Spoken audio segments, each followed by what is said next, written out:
Bonjour à tous, aujourd'hui on s'attaque à l'exercice 3 du concours TCA 2024, concours donc vraiment d'un niveau assez relevé qui prépare bien justement aux classes préparatoires. Donc on est parti avec un exercice ici sur les calculs et les fractions, hein. Donc on est sur les questions de M14 à M18. On est parti à chaque fois, il y a une seule réponse exacte, hein, et on commence par la puissance quatrième de racine de 1 plus racine de 1 plus 1. Appelons donc x ce nombre, donc racine de 1 plus racine de 1 plus 1. Alors on peut déjà, vous voyez, calculer, hein, ici sous le dernier radical, il y a du 1 plus 1, donc x vaut racine de 1 plus racine de 2. Donc on veut la puissance quatrième, donc je veux x puissance 4, d'accord? Alors pour avoir x puissance 4, on va d'abord passer par x2. Donc quand on met au carré x, eh bien ça fait 1 plus racine de 2, bien évidemment. Ensuite, on n'a plus qu'à mettre x2 au carré, parce que x4, je répète, c'est x2 au carré. Donc on a à faire 1 plus racine de 2 au carré, c'est une identité remarquable, donc a plus b au carré, a carré, plus le double produit, plus le carré de racine de 2 qui vaut 2, on obtient 3 plus 2 racine carrée de 2. On regarde parmi les propositions, et vous voyez qu'ici, c'est la proposition D. Question M15. Donc lorsque x est un réel non nul, la fraction, alors 1 sur x moins x sur x plus 1 sur x. Alors moi j'appellerais ça plutôt un quotient, parce que les fractions c'est plutôt réservé aux quotients d'entiers. Ici on a des réels, donc on va laisser le texte, mais c'est plutôt un quotient. Alors ici, ce quotient, il vaut combien? Alors il y a des propositions, donc on va transformer, on va mettre au même dénominateur. Alors on déjà 1 sur x est bien défini parce que x est différent de 0, hein, d'accord? Ensuite, quand on met au même dénominateur, alors, donc en haut, on va tout mettre donc, sur x, ça va faire 1 moins, alors ici, comme on a x, on rajoute donc un dénominateur, donc ça veut dire qu'en haut, on va multiplier par x, qui me fera du x carré. Ici, c'est la même chose, donc j'aurai 1 moins x2 sur x, sur x2 plus 1 sur x. On a un quotient de quotient, donc on va bien dire que c'est le numérateur multiplié par l'inverse du dénominateur, donc j'inverse le quotient du dessous, ça fait x sur x carré plus 1, donc ici les x se simplifient, et il me reste 1 moins x2 sur x2 plus 1. Alors on regarde dans les propositions, on sait qu'il n'y en a qu'une seule qui est exacte, et la D, eh bien, est correcte, donc c'est encore une fois ici la réponse D. Alors des réponses qu'on aurait pu écarter assez facilement, hein, c'est que, par exemple, dans l'expression de départ, hein, au-dessous, hein, la valeur interdite c'est 0. Hein. Vous voyez bien qu'on a fait apparaître x carré plus 1 qui est toujours non nul, donc il n'y a pas de valeur interdite en moins 1. C'est-à-dire qu'ici, quand je remplace x par moins 1, je peux tout à fait calculer, vous voyez, moins 1, bon, ça fera 0 en haut, et ça fera moins 2 en bas. Donc ça veut dire que le A, vous avez une valeur interdite en moins 1, donc ça ne peut pas être le A. Vous voyez, il y a des choses comme ça qu'on peut éliminer. Pareil pour le dernier, ça ne peut pas être du x plus 1 dénominateur. Donc ça peut être utile si vous avez comme ça à éliminer des propositions. M16. Étant donné un entier P, donc entier relatif peut être normalement négatif, on considère donc x égale 1 plus 2 puissance P et y égale 1 plus 2 puissance ou moins P. Combien vaut y par rapport à x? Alors comment avoir une relation entre x et y? Alors vous avez 2 puissance P ici, 2 puissance moins P. Donc déjà, le y, on va le transformer. Y, c'est 1 plus, alors ici, on aura du 1 sur 2 puissance P.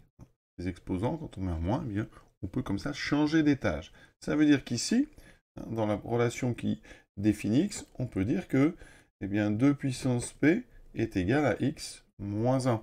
Ça veut dire qu'ici, je peux substituer. Donc, y, c'est 1 plus 1 sur, et à la place de 2 puissance P, je mets x moins 1. Mais bien que c'est sous-entendu que x ne peut pas être égal à 1, puisque x, c'est 1 plus un nombre strictement positif. Donc il n'y a pas de problème ici de valeur interdite. Hein. Et maintenant, on va mettre au même dénominateur. Hein. Et donc, ça me fait un dénominateur qui sera donc x moins 1. Donc en haut, j'ai x moins 1 plus 1. D'accord? Donc, y en haut, il me reste x sur x moins 1. On regarde si on a une des propositions qui correspond à ça. Et il y en a une. C'est la D. Voilà. Donc ça fait déjà 2 fois de suite qu'on a D, hein, mais vous voyez, les séries, ça existe. M17, pour tout choix du réel x différent de 1 et moins 1, la quantité x carré sur x carré moins 1 moins 1 sur x moins 1 est égal à quoi? Donc il y a 4 propositions, on va donc mettre, vous voyez, au même dénominateur. Alors x est différent de 1 et moins 1, ce qui explique qu'on peut avoir x carré moins 1 et x moins 1 au dénominateur. Donc comment est-ce qu'on va mettre? Eh bien, au même dénominateur, tout d'abord, il y a quelque chose, c'est que x carré moins 1, c'est x moins 1 fois x plus 1. C'est une identité remarquable. Ça veut dire que pour mettre au même dénominateur, on va juste multiplier le deuxième terme par x plus 1 en haut et en bas. On aura donc ici au dénominateur x moins 1 fois x plus 1, ou x plus 1 fois x moins 1, l'ordre importe peu. Donc ici, ça fait x carré moins x plus 1. On fait bien attention aux parenthèses. Ça fait donc x carré moins x moins 1 sur... Alors je vais remettre le même ordre que dans les propositions. On va mettre le x plus 1 d'abord. Alors on regarde. Ici, donc, est-ce qu'on a ça?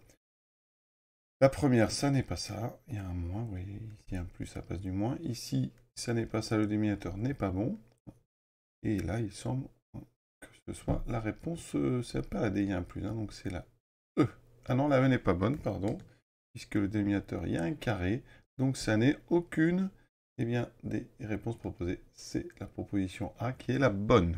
Alors, parfois, il y a des expressions qui ont l'air différentes, mais qui, par des transformations astucieuses, des factorisations, sont en fait égales.